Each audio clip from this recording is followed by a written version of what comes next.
التوتر الشديد في قاعة المؤتمر، الأمر الذي دعا رئيس المؤتمر إلى التدخل. نتابع. كنا في مؤتمر القمة العربي وفي هذه القمة الإسلامية، واستجابة إلى أكثر من 10 رؤساء من الأخوة رؤساء الدول العربية، رجونا أن لا نرد على كلمة هذا الذي رأيتموه يتكلم قبل قليل، ممثل الكويتي، ممثل دولة الكويت،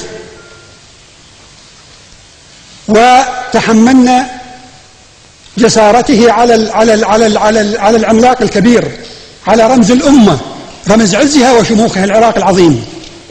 واليوم يتجرأ هذه الجرأة الشنيعة على العراق. أقول لكم وباختصار لكي لا أخذ من وقتكم، العراق دخل الكويت عام 91 وجرى الذي جرى، وممكن أن نسجل ماذا الذي جرى من اعتبارات مادية واقتصادية ومعنوية على الكويت.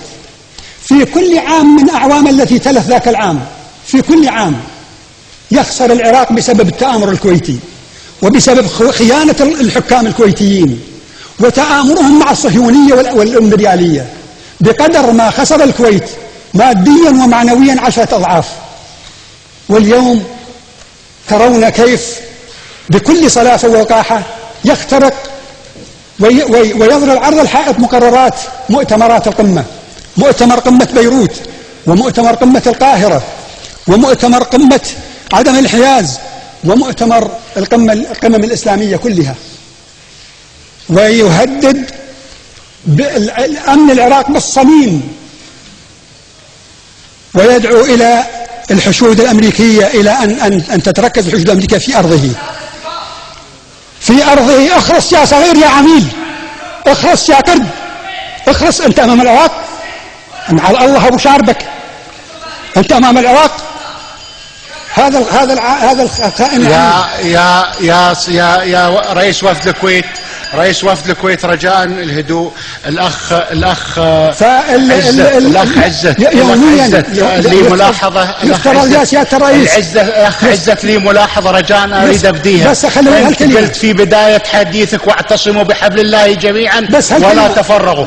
احنا أخ عزت جايين اليوم على أساس موضوع واحد، هو موضوع العراق، فرجاء احنا ما نريد نحول المؤتمر إلى أرجوك دقيقة، إلى مشاهدة أو وإحنا على الفضاء الآن. أرجوك دقيقة، أرجوك لحظة يعني، وليس دقيقة، ثواني.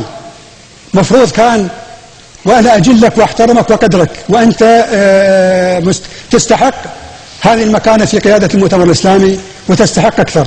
كان يفترض توقف لما اخترق قرارات القمم، لما اخترق ميثاق الجامعة العربية، لما اخترق ميثاق الأمم المتحدة، كان توقفوا، ما تخليه يتحدث.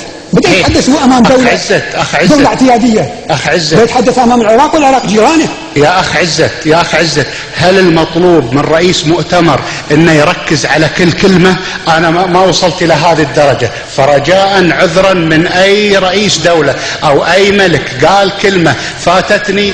أنا أريد فقط أن احنا نرجع على طريقة. واشكرك الأخ عزت على كلمتك.